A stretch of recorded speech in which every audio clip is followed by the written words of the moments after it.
Hello, Ramsey Burt here. I want to talk about Pola Nirenska. Maybe you already know about her, but I expect that most people don't.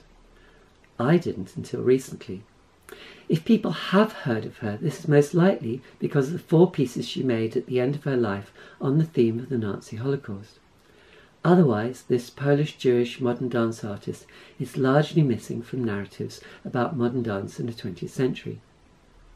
I don't think I knew anything about Nirenska until a couple of years ago, when Jadwiga Majuska suggested I might be interested in Nirenska's time in England in the 1930s and 40s.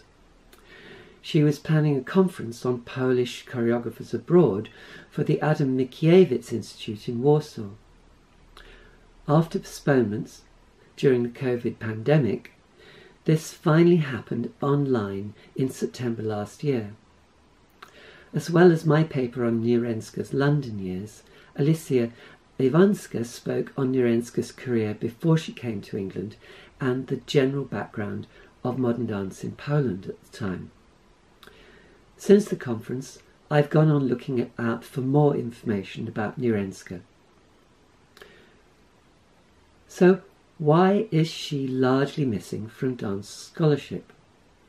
One factor is that there is virtually nothing published in English about modern dance in Poland.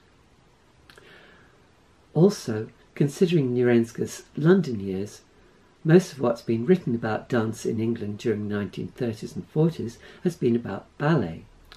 Writing about modern dance in England during the interwar years has focused on dance teachers and schools, while Nirenska at the time seemed primarily interested in developing her own choreography and performance. In 1949, Nirenska emigrated to the US. Until recently, the idea that the development of American modern dance was largely separate and independent from developments in Europe, rather than a transnational phenomenon, has persisted.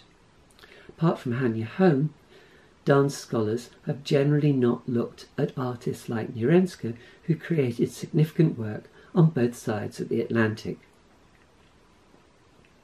From 1952, Nirenska was living in Washington, D.C.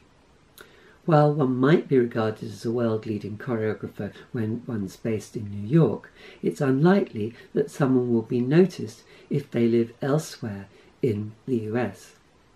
This is surely why Nirenska has been overlooked by most dance scholars.